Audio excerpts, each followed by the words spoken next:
Alors, Jean-Martin trouve ça difficile de parler d'économie. Imaginez de parler de constitution un jeudi soir à 8 heures. Je me souviens d'ailleurs, un de mes premiers discours en campagne électorale, j'avais essentiellement de parler de constitution dans un de mes discours et je commençais en politique, de sorte que j'avais eu un discours plus de nature d'un professeur d'université, parce que j'étais chargé de cours à ce moment-là à l'Université d'Ottawa. Et il y a un de mes collègues qui m'avait écrit le lendemain pour me dire « Tu sais, Alex, tu gagneras pas tes élections si tu parles de constitution. » Ce soir avec vous, c'est à moi que revient la tâche de vous parler du plan pour un Québec souverain, du plan Marois. D'abord, il faut se rappeler que, évidemment, le temps a changé depuis 1995, mais nous avons un droit, et nous avons maintenant le droit de nous séparer sans aucune hésitation juridique. Dans le renvoi sur la sécession, il y a à boire et à manger, mais pour nous, les souverainistes, ce qu'on doit surtout retenir, c'est qu'en droit interne, nous avons le pouvoir de faire la souveraineté du Québec. Il n'y a plus d'ambiguïté juridique là-dessus. Nous avons, en droit interne canadien, le droit de faire la souveraineté du Québec. Où il pouvait rester une certaine interprétation judiciaire, c'est en vertu du droit international public. Et cet été, on a obtenu un jugement, je dis on, parce que tous les mouvements souverainistes peuvent s'y rattacher.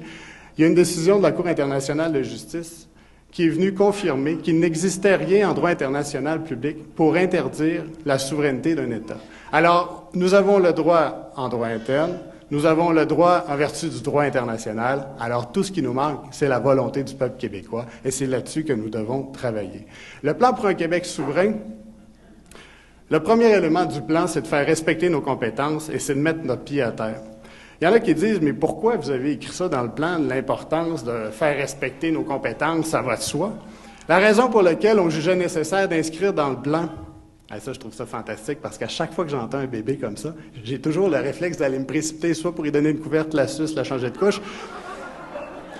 Je suis un jeune papa avec une fille de 4 mois, et je suis sûr que Jean-Martin a exactement le même réflexe que moi. Alors, je disais que le premier élément du plan pour un Québec souverain, c'est de faire respecter nos champs de compétences. La raison pour laquelle c'est important pour le mouvement souverainiste de réitérer l'importance de respecter les compétences qu'on a déjà à l'heure actuelle, c'est tout simplement parce que le gouvernement actuel ne le fait pas. Et lorsqu'on regarde l'ensemble des litiges avec le gouvernement d'Ottawa, lorsqu'on regarde la facture que le gouvernement fédéral nous doit, et là, évidemment, il y a une liste qui varie toujours entre 5, 6, 7, 8, 9 milliards, tout dépendamment de l'actualité. Mais le plus gros litige, celui que tout le monde connaît maintenant et que nous parlons depuis de nombreuses années, c'est certainement le litige sur l'harmonisation des taxes. Quelle aberration! Le gouvernement fédéral a compensé toutes les autres provinces, sauf le Québec. Mais les sommes qui sont liées à ça sont tellement importantes. L'harmonisation, c'est 2200 millions. 2200 millions. Là, vous virez ça de bord comme vous voulez, 2,2 milliards, mais 2200 millions, on dirait que c'est plus fort encore. 2200 millions, c'est énormément d'argent. Et c'est un des exemples où, évidemment, le gouvernement actuel ne mène pas bataille. On le voit bien en Chambre, Bernard ou Mme Marois, ou les deux, ont demandé au gouvernement Charest, mais en campagne électorale, qu'allez-vous exiger du gouvernement fédéral, qu'allez-vous exiger de Harper, du Parti libéral, etc. Le gouvernement actuel n'a même pas été capable de réitérer les demandes de nature économique. Là, je vous parle du 2,2 milliards. Vous avez sûrement vu dans le budget de l'année dernière, c'est probablement dans le budget encore actuel, il y a un avantage qui est donné à l'Ontario de 250 millions en ce qui a trait à leur traitement pour Hydro One par rapport à Hydro-Québec. Mais essentiellement, quand on fait l'addition des sommes, des litiges financiers avec le gouvernement fédéral, on arrive facilement à 8 milliards de dollars. Alors, lorsqu'on dit que le premier élément du plan pour un Québec souverain, c'est de faire respecter nos compétences, c'est de mener les batailles avec le gouvernement fédéral, c'est certainement de mener, entre autres, les litiges, les batailles liées aux litiges financiers. Le deuxième élément du plan, c'est de dire non seulement on va défendre notre territoire, donc protéger nos compétences actuelles, mais en plus, il faut acquérir de nouvelles compétences. Puisque nous sommes souverainistes, ce qu'on veut, c'est la souveraineté du Québec, donc tous les pouvoirs. Mais il y a certainement des pouvoirs qui, dans la vie quotidienne des gens, feraient toute la différence si c'était Québec qui les gérait. Puis là, on a essayé de tourner ça de toutes sortes de façons. Ce qu'on a essayé de faire, finalement, c'est d'inscrire la démarche du plan pour un Québec souverain dans la vie réelle des Québécois. Puis, ce que j'essaye de faire, c'est qu'au lieu de parler des pouvoirs à rapatrier, j'essaie de partir de cas précis. Puis là, je vous donne un exemple. Demain matin, je vais être en entrevue à Radio X, et le sujet de l'entrevue, c'est un homme qui a dû vendre sa maison, qui a malheureusement perdu sa femme, qui est victime du cancer. Il a perdu son emploi et se retrouve du jour au lendemain sans un sou. Il se retrouve sans un sou parce que le régime d'assurance chômage l'a largué, parce qu'après 16 semaines, cette personne-là n'a plus droit à rien. Donc, l'assurance chômage ne prévoit pas les cas de maladies graves au-delà de 16 semaines.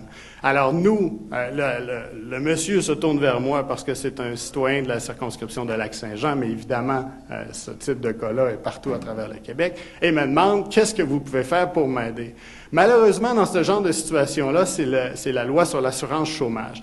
Alors là, un des pouvoirs que nous souhaitons rapatrier, nous, au Québec, et qui est inscrit dans le plan pour un Québec souverain, c'est l'assurance chômage, c'est la Caisse Assurance-Emploi. Le Bloc québécois mène un travail tout à fait extraordinaire, année après année. Ça fait 2 projets qu'il dépose à la Chambre des communes à Ottawa. Il propose, entre autres, de modifier la loi sur l'assurance-emploi pour mettre fin au délai de carence de 2 semaines. Mais ce que j'essaie de vous dire, c'est que tant et aussi longtemps que la Caisse Assurance-Emploi va être gérée à Ottawa, nous, à Québec, on ne pourra pas mener les batailles nécessaires et ajuster les demandes pour répondre à des besoins réels des Québécois. Alors, si nous, comme mouvement souverainiste, souhaitions donner suite à ça, bien, par exemple, on ne peut pas le faire, on est limité parce que c'est une compétence qui est gérée par le fédéral. Évidemment, notre collègue Jean-Martin avait aussi proposé le rapport d'impôt unique. S'il y en a qui souhaitent en connaître davantage, peut-être poser des questions un peu plus tard. Mais la Caisse Assurance-Emploi fait partie des pouvoirs que l'on souhaite rapatrier à Québec. Je vous donne un autre exemple. Je suis interpellé aussi par une jeune Inuit qui s'appelle Olivia Aiki, qui habite à Coudjouac. Peu d'entre vous êtes sans doute allés à Coudjouac. C'est assez rare qu'on va acheter une pinte de lait là. D'ailleurs, elle est tellement chère, vous êtes aussi bien de l'acheter ici, ça je vous le jure.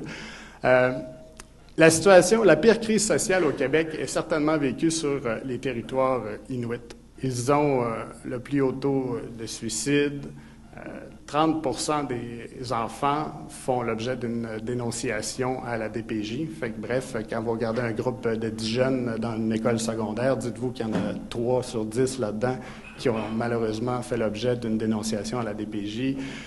Ils ont un taux d'alcoolisme, drogue, etc., nettement plus élevé. Mais leur plus gros problème, c'est qu'ils vivent entre 12 et 15 personnes dans le même logement. Alors là, vous pouvez imaginer tous les problèmes que tout ça comporte. Alors là, comment nous, à Québec, on peut aider ces gens-là? Moi, je suis interpellé par cette jeune dame, Olivia Aiki, qui me demande de travailler pour elle, puis de faire en sorte qu'on construise des logements sociaux. Alors là, c'est un autre exemple où c'est le fédéral qui a la compétence pour la construction des logements sur les territoires inuits. Encore là, on ne peut absolument rien faire. Nous, à Québec, on ne peut pas mettre fin à la loi sur les Indiens, qui est carrément une loi qui maintient une situation d'apartheid pour les Autochtones québécois. Et malheureusement, c'est le type de situation, c'est le type de menottes qu'on nous fait porter parce que, justement, on n'a pas les pouvoirs nécessaires pour pouvoir y donner suite. Le plan pour un Québec souverain, on veut l'inscrire à partir de problèmes concrets. Vous avez sans doute suivi tout le débat sur les écoles passerelles. Qu'est-ce qui serait arrivé si on avait, par exemple, rapatrié tous les pouvoirs en matière de langue? On le sait qu'à l'heure actuelle, on est lié par la Constitution canadienne sur la langue. Le jugement de la Cour suprême fait référence à l'article 23 de la Constitution, ce qui est venu empêcher le Québec, est venu déclarer invalide la loi québécoise. Tout ça pourquoi? À cause de la loi fédérale. Encore là, on est menotté, on n'a pas les marges de manœuvre que l'on souhaite pour, par exemple, procéder de la sorte. Même chose avec les accommodements raisonnables. Le Parti québécois a proposé sa solution aux accommodements raisonnables, mais dès le premier jour où nous la mettrons en œuvre, donc modifier la Charte québécoise des droits et libertés, notre proposition sera vite en confrontation avec la Charte canadienne. Ce que j'essaie de vous dire finalement, c'est que peu importe le sujet qu'on prend, peu importe l'enjeu, on finit toujours par se retrouver avec une confrontation avec le gouvernement fédéral. Et tant et aussi longtemps qu'on ne réglera pas ce cœur, le cœur du problème, qui est celui de faire la souveraineté du Québec, on finira toujours par tourner en rond. Parce qu'en bout de course, on finit toujours par se rendre compte qu'on n'a pas les marges de manœuvre nécessaires pour avoir tous les moyens pour vraiment répondre aux aspirations puis aux besoins des Québécois. Je veux que vous sachiez, on me dit qu'il me reste seulement que 3 minutes, en terminant, que le Parti québécois met également beaucoup d'efforts à l'international. Beaucoup d'efforts parce qu'on sait que, Évidemment, on peut faire la souveraineté en droit interne. Il n'y a rien au niveau international qui nous l'empêche non plus, mais ça va prendre la reconnaissance des pays étrangers. On met énormément d'efforts en France, en Écosse, en Espagne, et on espère bien évidemment aller chercher l'appui. Mais tout récemment, puis c'est important de prendre conscience à quel point le monde autour de nous est en train de changer. Toute l'Afrique du Nord, qui aurait pu prévoir, même à l'automne dernier, tous les changements qui sont en train de se produire en Afrique du Nord présentement? Personne.